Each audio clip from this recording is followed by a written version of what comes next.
আসসালামু আলাইকুম সবাইকে, ঈদ মোবারক। তো আজকে এখন সকাল বাজে 7:30টার বেশি, 8টায় যেহেতু নামাজ শুরু করবে। আর এত পরিমাণ বৃষ্টি হইতেছিল গ্রামে, যা আমরা অনেক রাতে যেহেতু ঘুমাইছি, সকালে উঠতে উঠতে অনেক দেরি হয়ে গেছে। এর জন্য আমার বাবা তাড়াহুড়ো করে ভাবছিলাম যে পড়তে যাইতেই পারবে না নামাজ, তারপর আলহামদুলিল্লাহ উঠছে। তো ওরা একটু রওনা দিয়ে পাঠাইলাম মসজিদে। আর এত পরিমাণ বৃষ্টি যা আসলে যাওয়া অসম্ভব, তারপরও ছাতা টাতা নিয়ে যেহেতু ঈদের নামাজ পড়তে তো যাইতেই হবে। আলহামদুলিল্লাহ এত বৃষ্টিতে ঘর থেকে বাহিরে মানে পা ফালানোই যায় না, এত বৃষ্টি হয়েছে সারা রাত। কালকে বিকাল থেকে রাত পর্যন্ত হয়েছে, তারপর সারা রাত পড়তেই রয়েছে বৃষ্টি একেবারে।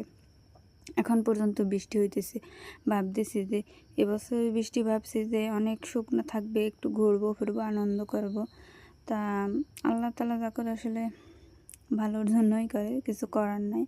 হোক আলহামদুলিল্লাহ। এখন আমরা একটু হালকা হালকা বৃষ্টি যেহেতু কমছে, আমার বাবা নামাজ পড়ে আসছে, বসা আছে, ফোন দেখতেছে ও একটু। আর ভাবছি যে যেহেতু বাইরে অনেক কাদা বৃষ্টি, ওরে বাইরে বেশি একটা নামাবো না।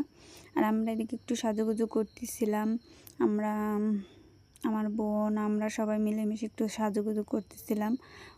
আমি অতটা বেশি কসমেটিক্স ব্যবহার করি না, তারপর ও নিয়ে আসছে, ওইগুলো দিয়ে আমরা সবাই এখন সাজবো। যেহেতু বছরে একটা দিন, যত যাই হোক না কেন, আমার জন্য কারো সময় কোনো কিছু বসে থাকে না। আর আমারও উচিত কারো জন্য কোনো কিছু আসলে নিজেকে সময় দিতে হবে, নিজের সব কিছু নিজের পরিবর্তন করতে হবে, নিজেকে ভালোবাসতে হবে, এটাই হচ্ছে বড় কথা। যাই হোক আলহামদুলিল্লাহ, এই জন্য ভাবলাম যে সব কিছু করে আগে নিজের যা ভালো লাগবে ওইটাই করতে হবে। যাই হোক, ভাবছিলাম আজকে অনেক সালামি পাবো, কিন্তু বেশ অতটা বেশি পাই নাই, পাইছি একেবারেও কম না, মোটামুটি আলহামদুলিল্লাহ।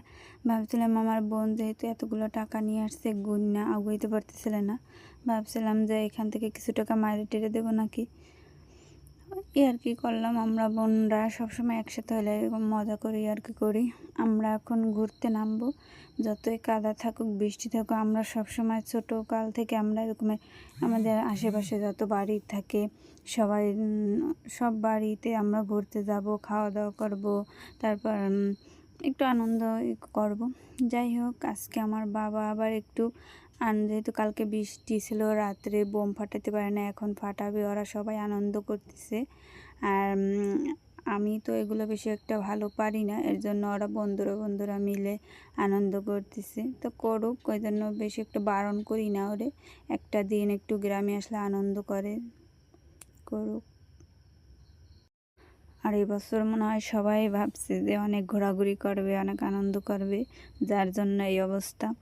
আমিও কালকে দিন পর্যন্ত ভাবছি যে কালকে ঈদের দিন একটু ঘুরবো, কোথায় কোথায় যাব, কি করব এইগুলা।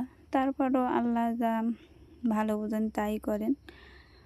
তো শেষ পর্যন্ত অবশ্যই ভিডিও দেখবেন। আর আপনাদের ঈদ কেমন কি কাটলো সবাই কমেন্ট করে জানাবেন। আমাদের তো মোটামুটি খারাপও না, একেবারে ভালো না। যাই হোক আলহামদুলিল্লাহ।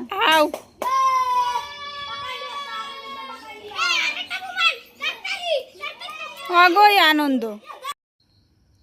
ভাবলাম যে যেহেতু বৃষ্টি কাদা পড়লো, তারপরও বসে থাকলে হবে না, যেহেতু ঈদ তো আর অনেক দিন থাকবে না, আজকে একটা দিন। আমরাও এখন সাজুগুজু করলাম, তারপর ঘুরে টুরে আসলাম, তারপর কিন্তু এইসব চলতেছে। এখন দুপুর হয়ে গেছে। আর আমি এখানে আমার লোক অনেক কেমন লাগতেছে আমার কাছে, আমার ভালো লাগতেছিল যে কীরকম আমি সবসময় তো এরকমের সাজা হয় না, তো আজকে একটু সাজলাম গুজলাম। আর এখন বিকাল বাজে 5টা, আমরা একটু বের হইলাম, খালাবাড়ি যাব ঘুরতে। যেহেতু ওরা সবাই, আমার বোনরা ফোন দিতেছে, বারবার যাইতে বলতেছে। তো কথাও দিছিলাম যে যাব, যেহেতু বৃষ্টি নামছে, তারপরও পোলাপান নিয়ে একটু না ঘুরলে ভালো হয় না বছরে একটা দিন। আলহামদুলিল্লাহ আমাদের ঈদ মোটামুটি খারাপ কাটে না আল্লাহর রহমতে। তো আমরা একটু তারপর ঈদের দিন, যেহেতু আমি সবসময় একটু ছবি তুলতে পছন্দ করি, আর ওরা সবাই একটু বিরক্ত হয় যে ছবি তোলা, এত পরিমাণ ছবি তুলে একটু ভিডিও করে এই সেই। তো আসলে স্মৃতি হিসাবে সব কিছু থাকে আমাদের। আজকের ঈদ আসলে সামনের বছর যদি নাও পাইতে পারি, সব কিছু স্মৃতি হিসেবে থাকবে। আপনারাও দেখতে পারবেন, আমাদের পরিবার যারা থাকবে তারাও দেখতে পারবে। আর আমার বাবার আর কেমন লাগতেছে অবশ্যই কমেন্ট করে জানাবেন। আজকের ভিডিও পর্যন্তই। আল্লাহ হাফেজ।